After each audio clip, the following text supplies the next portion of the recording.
So last week I was out driving here in Arizona, and if you've never been in Arizona for a storm, it's quite unique. At least the experience of the storm rolling in. Someone that grew up on the East Coast, you didn't necessarily see storms rolling in. You saw clouds get dark, but to actually see the storm roll in, because it's so wide open here, you can see it for miles and miles and miles and miles away as storms are rolling into the valley here. And they're unique here as well in this regards. There's like two components often to the storm, as it was this past week when I was out driving. There's the sand component where uh, in the desert there's so much dust and dirt, everything kind of gets blown up as these storms are rolling through.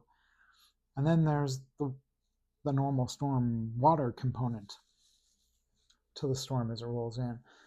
As I was out driving, it was like a parking lot on the highway. So you can literally see miles down the road, literally down the road, just a wall in front of you, look like a wall of storm. The storm's coming. The storm's rolling in. It's hard to tell perspective-wise how far that storm is away or how much time you have before you're going to get caught in it. But like everywhere, regardless of what the storm type is, people tend to overreact, or they don't know how to react when storms are rolling in. Again, from East Coast, we know this from snowstorms, where people just go nuts. They'll go to the grocery store and buy everything possible, as if we won't be able to get out of our house, even though within a day or so we can typically get out. In the day and age that we live, things get cleared up fairly quickly, or enough where I could still get out and get what I need in a short time. And it's no different here, although there's not the snow component. People don't know what to do. The highway was literally a parking lot when I was driving that day, and all I'm thinking is, will I be able to get off this highway and get to my destination before that storm rolls in? Because then I know I'm stuck. I know I'm stuck in my car. I'm stuck where I'm at. But it often does make me wonder, like, what do people do when storms roll into their own lives, into their personal lives? Do they react to it? Do they not do anything? Do they ignore that it's coming? Do they pretend that it's not there? And let's just go about our business, and maybe it'll pass, maybe it won't, who knows? But I'll deal with it when it gets there. Or maybe a combination of all those things when we face storms in our lives. And I've learned the worst thing, the worst thing you can do is react. Reacting is the norm. It's what most people do. So that's probably a good enough indicator that that's not the best way to approach a storm as it rolls into your life. Because more than likely, you are going to get caught up in it. It'll be driven by emotion, it'll be driven by feeling, it'll be by by stories that you're creating in your head. The how important it is to be able to almost remain still and yet engaged, because you don't want to pretend like it's not there. You don't want to flee in flight or flight mode. So you do have to acknowledge that it's there, that the storm is there. But the more we react, the more the storm just feels like it's right in your face. And you probably have been there. I mean, the one thing about storms is it's hard to see beyond the storm when that storm is rolling in, and when you find yourself immersed in it. And can you can you muster up the courage to just ride it out, to ride out the storm, despite being tossed about and turned and everything else that comes with it? The storm's there for a reason.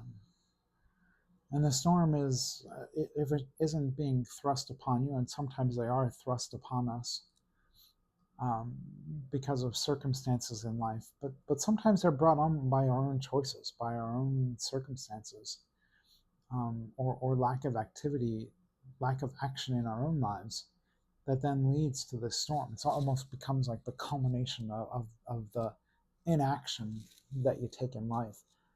And before you know it, the storm erupts and starts tossing and turning. And here there is some value in being able to see that storm roll in from miles away, and you probably have a lot longer than you would think, just because your eyes have a way of messing with that perception. So what do you do? What do you do when a storm is rolling in your own life? I've had many. I've also helped people through those storms. It's a whole lot easier to help someone navigate a storm than it is to be in it yourself. Because even if they are getting caught up in the chaos of the storm, me in this case, can act as that foundational piece that helps the person to give you, if you imagine a storm blowing everything around and all you have is like a flagpole, like being able to grasp onto that flagpole until the storm passes is important, that you don't get sucked up into it. And in many ways that's what I've been to many people in facing storms in their own life. Like, can I be that flagpole that's grounded, that has center, that has perspective, that doesn't own the storm? Like, in your storm, it's hard to see. I don't care who you are. It's hard to see in your own storm what's beyond it, what's going on within it. And so guides of some sort, coaches, spiritual directors, mentors, whoever they may be, are so necessary in those moments, because it is so easy to get pulled into it and pulled into the emotion and the feeling of this whole experience. I can't say I'm great at doing it for myself, because that's when my own humanity steps in, that I'm just as susceptible to being pulled into the emotion and the feeling part of these experiences like everyone else, because the storm is so close. And when that storm is so close, it's hard not to. It's why we often need a third eye. It's why we often need an extra set of eyes, an extra set of ears that we can be vulnerable to, and that person can look at it objectively with us, not for us, but with us, to help navigate. I can't tell you what the other side of the storm looks like either, all the time, other than it clears. It clears. The storm will clear eventually. It just does. In one form or another, it'll pass. And so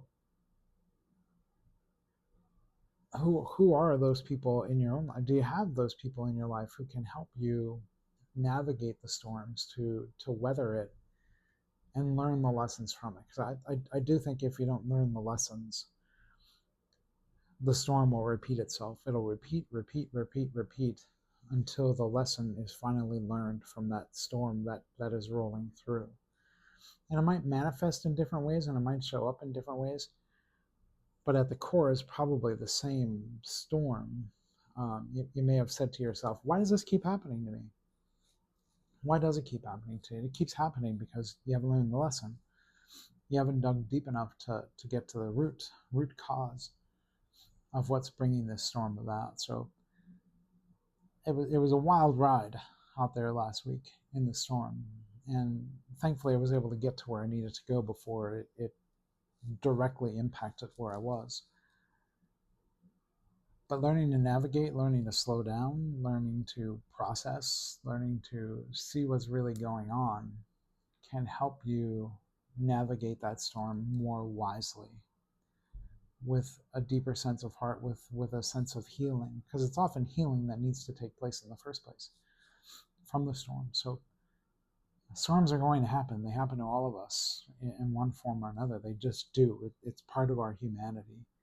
And there's no reason to blame, and there's no reason to question it. It just is. It is going to happen. But learn the lesson. Learn the lesson, and learn to be the eye of the hurricane in your own storm. The eye where there is calm, where there is groundedness, where there is centeredness, because that will help you see your way through, navigate your way through with someone who understands storms. Don't just get anyone to help you. Get someone who understands storms intimately, because that person will help you navigate to the clearing. Again, you might have to decide what that clearing looks like, but they'll get you to the clearing and help you identify with that. But the storms will come. The storms will come. We have to be prepared for those storms. But in my experience, they're often the greatest lessons in our lives.